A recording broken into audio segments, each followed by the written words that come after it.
Indépendance, tcha-tcha, aux ouvriers.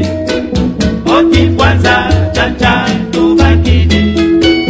Au table ronde, tcha-tcha, va gagner. Oti Kwanza, tcha-tcha, aux ouvriers. Indépendance, tcha-tcha, aux ouvriers. Oti Kwanza, tcha-tcha, tout va guider. Au table ronde, tcha-tcha, va gagner. Merci fidèle internaute pour la confiance que vous ne cessez de faire au site www.congorevolution-.com. Vraiment pour aujourd'hui, vous savez, la République démocratique du Congo avec son parcours de la révolution à la modernité, nous sommes vraiment en pleine campagne, si je pourrais le dire ainsi, pour la vaccination.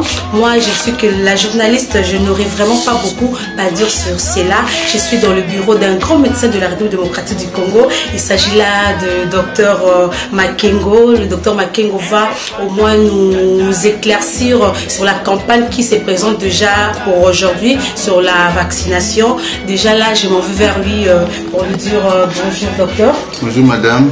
Docteur, c'est un plaisir pour moi vraiment de vous recevoir dans cette émission Congo Santé. Premièrement, je voudrais savoir la campagne qui se présente aujourd'hui, elle consiste à quoi?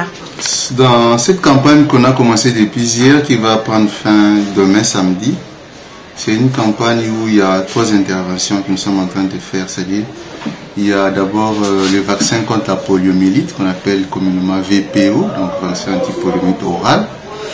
Il y a les mébendazole qu'on va administrer, c'est-à-dire les déparasitases au mébendazole et l'administration de la vitamine A. Voilà. Et ça concerne les enfants de 0 à 5 ans ou de 0 à 59 mois. Voici en fait la cible de notre intervention et puis les éléments pour lesquels nous allons travailler. Voilà.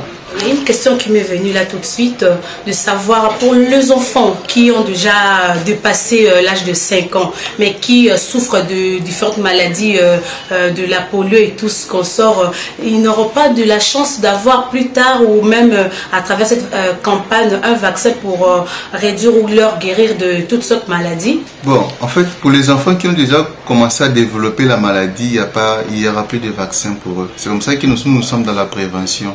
C'est vrai, ce que nous faisons, c'est prévenir d'abord, mais s'ils ont attrapé la maladie, c'est les traitements qu'il faudra maintenant leur assurer, la surveillance. Et là, c'est fait à travers toute la ville de Kinshasa en général et dans notre santé de l'IMET en particulier, où les relais communautaires et les IT, c'est des infirmiers, que ce soit des médecins, font la surveillance par rapport à ces différentes maladies, évitables évidemment par la vaccination.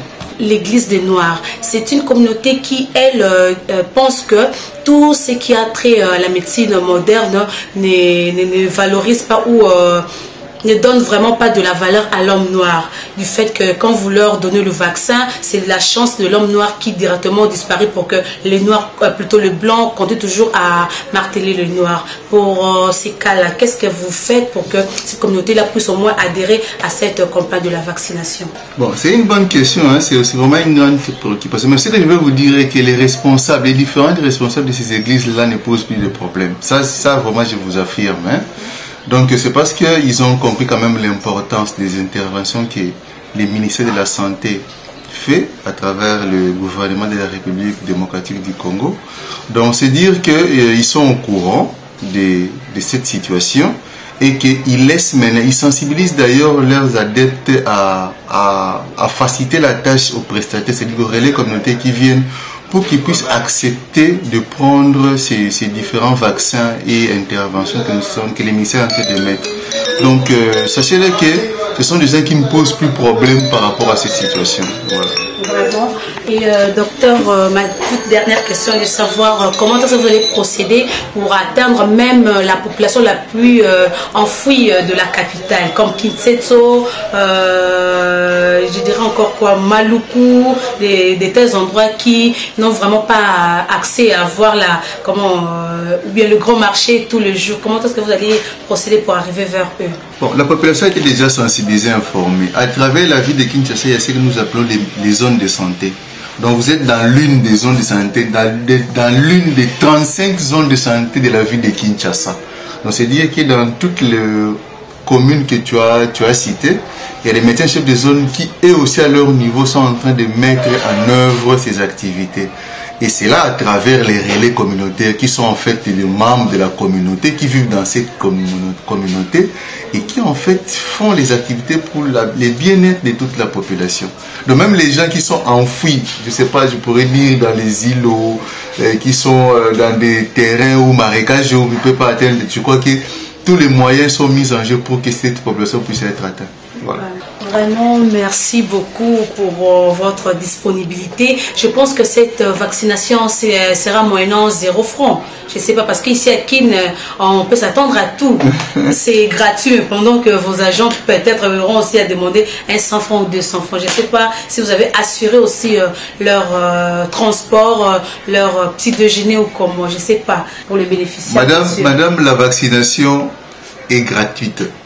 C'est ce que je veux vous dire. C'est vrai que les personnels qui sont en train de faire ce travail, d'exécuter ce travail, il y aura une motivation que les ministères, les gouvernements prévus pour eux. Mais en tout cas, l'administration de la vaccination à la population est totalement gratuite. Voilà. Vraiment, à toute la communauté de l'Europe, Amérique et tout consort, vous avez suivi, ou vous qui allez aussi entrer dans ces sites, vous allez suivre la manière dont le médecin Makengo venait là de parler sur cette campagne.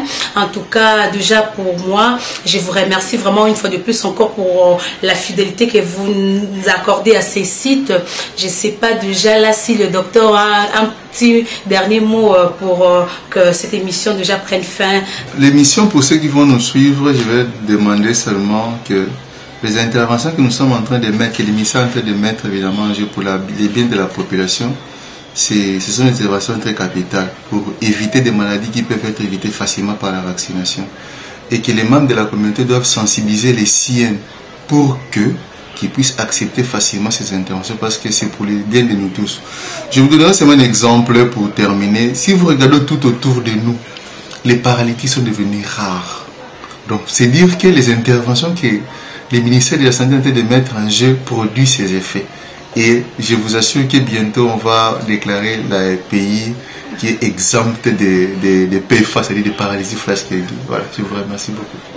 Merci beaucoup une fois de plus, Dr Makengo. Merci au caméraman Mandé, lui qui assure ces images. Et merci à tous ceux-là qui vont vraiment suivre cette émission, en tout cas accorder à cette émission une vision particulière, parce que ce sera vraiment avantageux pour vous. J'ai dit de bonnes vacances à M. Cyril, lui qui est là à Kinshasa, et à toute ma famille. Et merci encore à la médecine congolaise, de la manière dont elle est en train de se débattre pour que la population ait au moins quelque chose de bien de leur part. Et on se voit bientôt pour une très bonne émission. À la prochaine et au revoir.